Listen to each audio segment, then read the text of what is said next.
We will cover the second line. Really, the world changed completely with CAR T cells. So CAR T cells now are in second line with lysocell and axicell. And then in the recommendation, we propose axicell and lysocell in second line for patients eligible to CAR T cells. So CAR T cells are for patients in relapse and refractory patients, relapse within the first year. And then for the patients that are not eligible for CAR T cells, glofitamab, or if you are relapsing really late, you may eventually challenge the patients with chemotherapy again and high-dose therapy plus autologous stem cell transplantations. Welcome to EHA Unplugged, the official podcast channel from the European Hematology Association, EHA. In this episode, we are joined by Professor Maria José Kersten from Amsterdam University Medical Center and by Professor Catherine Thieblemont from the Hospital Saint-Louis in Paris. Together, they will discuss the recently published EHA guideline for the diagnosis, treatment, and follow-up of patients with large B-cell lymphoma, LBCL. They are here to give you an overview of the guidelines and help you navigate the panel's recommendations. Welcome and enjoy this episode. Hello, I'm Catherine Thieblemont from Paris Saint-Louis Hospital. Hi, I'm Maria José Kersten. I'm from Amsterdam. We worked together very hard to get this guideline done. We'll discuss all the ins and outs of the guideline. So this is guidelines about large B-cell lymphomas, and the first step for the workup of the patients is about staging the patients. So how do we stage the patients for large B-cell lymphoma? The first thing is to base the strategies based on the IPI. So we still use this international prognostic index based on 5 factors. So the age of the patients, which is really important, the LDH level, the stage, the number of external sites, and the performance status. And the performance status is really the key to stratify the patients regarding the choice of the treatment that we will administer to the patients and make a choice. So the 3 key factors are age, performance status, and extensions of the disease with the stage, the external sites, and the number of these external sites. Yeah, and if we go a step back, because of course first we need a diagnosis, so we recommend excision of a lymph node. I think we had a lot of discussion about that. What's your opinion? Should we do needle biopsies or should we excise a whole lymph node? So there is a different schools for that, and the diagnosis is of course based on this biopsy. Either we choose the surgery or the core needle biopsy. This is really easy to take the second strategy and to have a core needle biopsy. Really easy to get peripheral biopsy, peripheral lymph node biopsy, or profound sites for the biopsy. And this is, I think, better compared to the surgery. Why? Because the surgery will take longer time to get the diagnosis, and sometimes we do not have this time when we treat aggressive disease such as large B-cell lymphomas. If possible and not too difficult to reach, I think a whole lymph node is probably better, gives you more information on the architecture. Yes. Yeah. And particularly regarding the microenvironment, we know that with the new drugs now, we need to have information regarding the microenvironment. It's always better to have this surgery biopsy, but if it's not possible, of course, a core needle biopsy is really an important step. And what do you think are the minimal methods that need to be used to get to a diagnosis at this point? Which methods, immunohistochemistry or molecular methods, are really necessary? Yes, of course. We need to have between high-grade B-cell lymphoma transform from indolent lymphomas, follicular marginal zone lymphomas, primary B-cell lymphomas that are really particular lymphomas. So we need to have immunochemistry.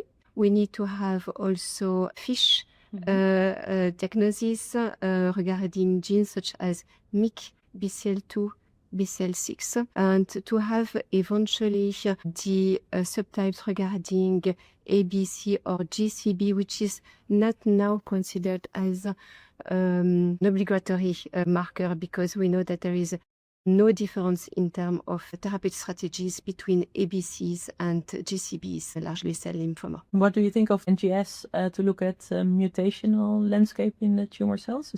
Yes, it's really important and interesting to have these markers, but right now we have no difference in terms of therapeutic strategies based on NGS. I think that we will see more evidence of targeted agents being more active, for example, in the MCD type. Yes. But this is at the moment not, we didn't make it part of the guideline because it's not black and white, and we cannot do this in an evidence-based. Exactly. Maybe in the next round of the guidelines, maybe in the future, in the near future, I'm sure, not right now. Yeah. And what do you think is the strategy in terms of imaging, diagnosis, and for interim or end of treatment evaluation? Yes. So as we said at the baseline, it's really important to have a good aspect on the extension of the disease and even the mass, the bulky, and to measure the bulky more than based on the CT scan, but also the PET scan may afford to have a better evaluation of this bulky mass. PET scan at the baseline, and then the PET scan may also be repeated with interim analysis after 2 cycles, 4 cycles, and even at the end of the treatment. So if you are doing interim analysis, you may eventually skip the end of the treatment with PET scan and only do a CT scan. But it's really important to have a sense of the metabolic response assessment, which is really important to know if we have a complete response. Yes. Do you think that there is several aspects to assess this metabolic response in terms of Deauville score? So at the moment, I think standard is that we use the Deauville score, so the semi-quantitative assessment of the several shades of gray, so to say. I think that for the moment is satisfactory, but I think for interim PET, we might also start implementing the delta SUV, because it has been shown that if at interim PET there is more than 70% decrease in the standardized uptake value, those patients have an especially good prognosis. I don't think that's implemented at the moment at most of the hospitals, but I definitely think delta SUV and at diagnosis the metabolic tumor volume will gain momentum in the coming years. This effectively is the strategy to evaluate better the patients during the first line. And so, in your opinion, what is the first line treatment for the patients with large B-cell lymphoma? So the common patients, what is the best treatment for large B-cell lymphoma? So it depends, of course, on stage. So for the limited stage patients and low risk factors, I think abbreviated immunochemotherapy is the standard, so mostly 4 cycles of R-CHOP. Maybe we can even go lower with a negative interim PET. But for the stage 2 with bulky disease or stage 3, 4, I remember we had some discussion about what was the best first line. And of course, again, it depends on age, performance status, but also on comorbidities, for example, cardiac comorbidities, which would make treatment with anthracyclines more difficult. But for the standard patients with a low IPI, 0 to 1, I think R-CHOP 6 cycles is still the standard of care for, I don't know, now 25 years or more. So we know perfectly effectively this first line based on R-CHOP. What about the high-grade B-cell lymphoma? Because we know that R-CHOP is maybe not satisfactory for these patients. So high-grade lymphomas, especially if they are double hit, and as you know now in the new WHO classification, this pertains to patients who have a MYC translocation and BCL2, and it's no longer the MYC and BCL6 or the triple hit. I think there with regular R-CHOP we don't see good enough outcomes, and also the polar R-CHOP doesn't seem to be better than R-CHOP in that particular population. So there we would go in a fit patient for dose just EPOCH-R or another intensified regimen, and also strongly consider CNS prophylaxis. What about polar R-CHOP? What is your opinion regarding this treatment, and to whom would like to administer this treatment? So in the study, the patients with an IPI of 2 to 5 were eligible for this study. So it's a higher risk population. And there was a difference in progression-free survival, so 6% absolute difference, but no difference in overall survival. Probably because we have good salvage options with stem cell transplant or CAR T in the second line. So yeah, it's implemented differently in different countries. For example, in the Netherlands, but I think also in France. Ebola is not reimbursed, so we still give R-CHOP. And the last question regarding the first line, but we could have a lot of more questions. What about this extranodal disease? Sometimes we have patients with no involvement or few nodal involvement, but extranodal with testes, for example. And we discussed the past few years about CNS prophylaxis. So how could we deal with this CNS prophylaxis and extranodal disease? I think that's a whole topic on itself. So much discussion about the use of CNS prophylaxis. I think most centers have abandoned intrathecal prophylaxis. So if you think there's an indication for CNS prophylaxis, I would go for high-dose methotrexate, so at least 3 grams per meter square and 2 cycles. Mostly do it at the end of therapy if there's no CNS involvement. And of course, in these patients, you do a baseline CSF assessment. And yeah, so if you look at the extranodal lymphomas, I think it's best demonstrated for primary testicular lymphoma because they have a very high rate of secondary CNS involvement. So we would definitely do it in those patients. I think the indication for CNS prophylaxis has shrunk over the years. And finally, the last one, because I think is really important, the strategy is really different from the other large B-cell lymphoma, is the primary mediastinal B-cell lymphoma. What is your strategy for this PMBL? Yeah, so these are mostly young female patients who present with a bulky mediastinal mass. And of course, also here, direct comparison in clinical trials is lacking mostly. But if you look at the results of R-CHOP versus intensified R-CHOP like R-CHOP 14 or dose-adjusted EPOCH-R or other intensified regimens, there's a clear difference in the progression-free survival in those patients. And also very importantly, the rate of complete metabolic remission at the end of the induction. And that's really important because in those patients who still have active disease, you might consider radiation therapy.